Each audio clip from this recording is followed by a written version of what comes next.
bokk ci société civile élection yooyu soxla na bëgg a wax ak njëlim carte mi coow li bëri na val joojo ginnaaw bi ma la nuyoo noo jàngatee situation bi. jërëjëf Bachir maa ngi lay nuyu di nuyu téléspectateur u TFM yi comme ni ñu ko doon ni ñu koy xoolee d'habitude ni ñu ko mën a analyser mooy maanaam élection chaque fois bu jegee bu ñu nekkee ci campagne dafay doon période de tension loolu xam naa enjeu yi moo tax. ak ren aussi dafa am une situation particulière lors des élections mooy maanaam li ko précédé c'est-à-dire ci jàngat c'est une situation boo xam ne c'est suite ñi ngi def refonte partielle bu fichier bi totalement quasiment ñi ngi am na aussi tension politique avec le problème de Khalifa Sall donc le retour du président Wade en tant que tête de liste donc tous ces éléments-là du puzzle day créer une situation particulière de tension. Solution bi lan la pour régler problème bi. Solution bi mooy maanaam bu ñu defee benn analyse mun nañ xool ne am nañu progression fichier bi actuellement réflexion yëpp fu mu jëm mooy fichier bi yegg na fu mu nekk nii ba 6 214 178 électeurs. Donc am nañu presque une progression de 12,99 et nombre de bureaux de vote yi aussi dafa yokk bu baax a baax yooyu yëpp élément de changement yooyu yëpp il faut ñu intégrer ko fu ñu nekk nii aujourd'hui enjeu bi comme ni ñu ko yàgg waxee mooy distribution des cartes dégg nañ fii ñu bëri ci seen gëstu ak seen wax ne produire nañ cartes yi ba yenn niveau yi mais yegguñu totalité production wu cartes yi. Donc fu mu nekk ni di yaa ngi xalaat ay propositions jib na société civile am na ay composantes société civile notamment la RADDHO def na fi une proposition boo xam ne dafa demander un peu est-ce que duñu xool naka la électeurs yi mun ñiy jotul seen carte naka nañ leen mun a permettre ñu voter ak seen récépissé ak seen ancienne carte d'électeur parce que aussi bu ñu fàtte benn aspect bu am solo mooy bu ñu bàyyi politiciens yi fële bu ñu xoolee élection mooy maanaam il faut que ñu delloo si la centralité de l'électeur ñun loolu la ñuy wax au niveau de la société civile parce que c'est les citoyens qui votent et on a l'habitude de dire que les élections partis politiques yi boo leen jëlee say pàcc peut-être 10% mais lu ci bëri malheureusement parti politique ñooy décider sooru élection yi ndax nun war a doxalee ñoom ñoo koy décider gis nañ bon loi bi moo leen permettre loolu parce que en fait ñoom ñooy concourir au suffrage des électeurs pour mun a exercer le pouvoir loolu mooy seen objet wu création même donc c'est normal que ñuy doxalee noonu mais maintenant fondamentalement li gën a am solo mooy ne ñuy jël en compte le droit constitutionnel de l'électeur c'est-à-dire prendre toutes les dispositions utiles idoine yoo xam ne dina leen permettre ñoom électeur bi mu mun a voter. ñun loolu moo ñu gën a soxla. mais mbiram récépissé boobu ak ancienne carte yi. comme ni ngeen ko proposé noonu. mais loolu dafa benn composante moo ko proposé. je pense que il faut le préciser. c'est Warado ñoom ñoo ko proposé. et xam naa dañu analyser situation bi mu tëddee. mais gis nañ fi ay réserve ñu mel ni waa GRADEC. ci yéen lan bokk ñoom nee nañ dañu bañ fraude am ci gars yi profité ci ay njuñ njaaj ak yooyu. waaw dafay am ay hypothèse u fraude benn ñaareel ba également. am na benn aspect parce que boo xoolee refonte bi yow tey boo jëlee sa récépissé bu fekkee jotagoo sa carte boo jëlee sa récépissé wala nga def par exemple un déménagement changement d'adresse di nga xool ne ci récépissé bi binduñu fa sa lieu de vote day créer un problème donc opérationnaliser situation boobu dana xaw a jafe donc dafa soxla aujourd'hui nit yi toog waxtaan c'est important parce que quel que soit alpha je sais que la situation est très tendue mais est-ce que c'est pas trop tard mbiram waxtaanoo parce que dafa mel ni ñàkk il n'est jamais trop tard pour bien faire en 2000 situation bi gënoon na fi compliqué lii yëpp et la société civile doon nañu jaabante diggante Ablaye Wade ak Abdou Diouf ba régler la situation je pense que nous sommes tous des Sénégalais et le plus important c'est l'État c'est le pays c'est la nation moo gën a am solo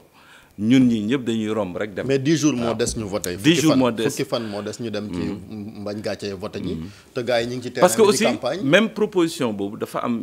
leneen lu nekk ci suuf parce que il faudrait ñu changer la loi. surtout le code électoral parce que daf ne article 53 li mu wax il faut voter avec la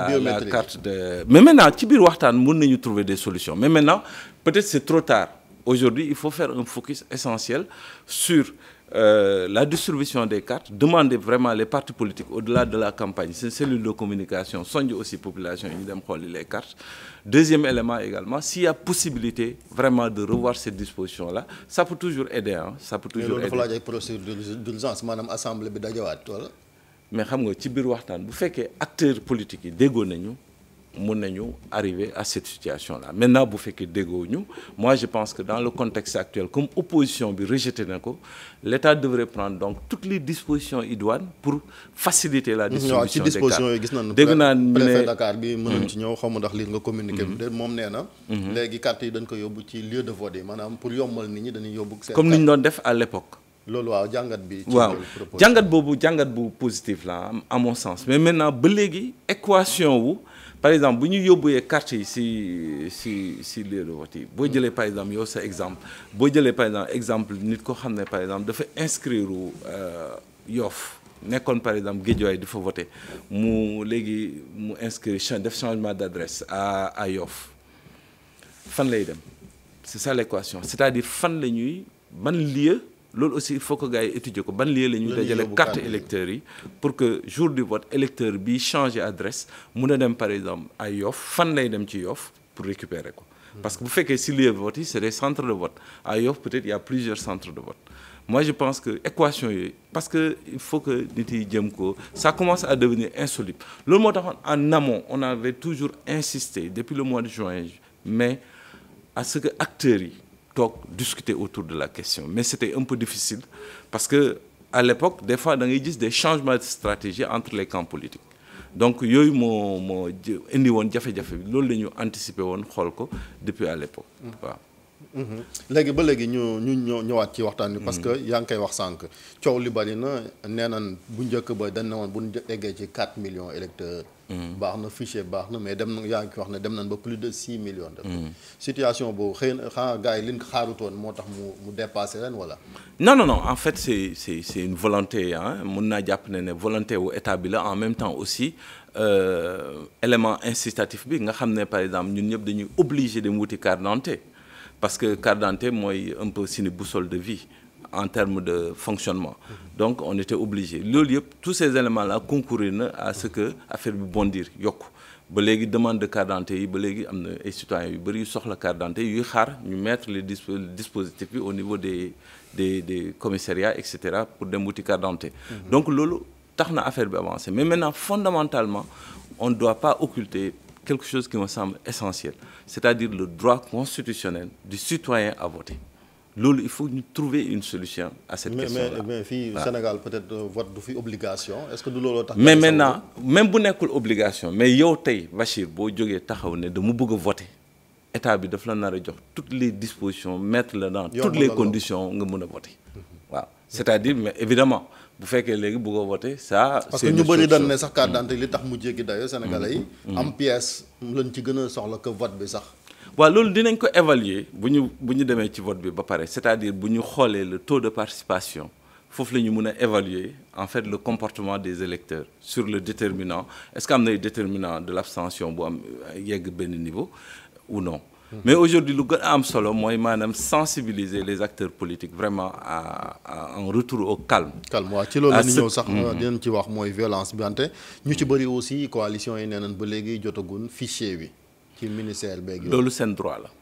ministère bi dafa nar a jël toutes les dispositions à mettre à la disposition je pense que ils vont pas tarder à le faire d'après les informations que j'ai ils vont pas tarder à le faire parce que disposition wu code électoral bi moo ko 15 jours avant le scrutin voilà on est à 10 jours à compter de 15 jours avant le scrutin je pense que ils vont le faire et ñoom am nañu mandataire ko liste yëpp am nañu mandataire ils doivent se rapprocher du ministère pour entrer en possession du fichier. de la liste fitna googu nag parce que dënn yaa ngi commencé jóg naka lañ mën a def tension bi wàcc. waaw dama doon wax naan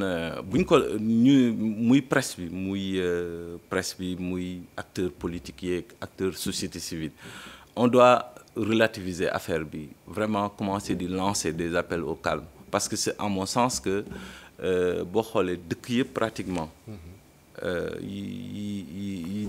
ay dérives yu doy waar am comme par exemple dans certains pays africains élection moo ko indi parce que compte tenu des enjeux donc foofu ñu ngi lancer un appel à ce que les acteurs delloo si xel yi nga xam ne enjeux yi certes c'est important. Nous savons tous que fu mu nekk ni ñoom ñëpp dañuy projeté wu au-delà des élections législatives ñoom ñëpp xel yëpp yaa ngi ci 2019 nga xam ne 1 an rek presque moo ci des mais vraiment ñu delloo ci xel yi xam ne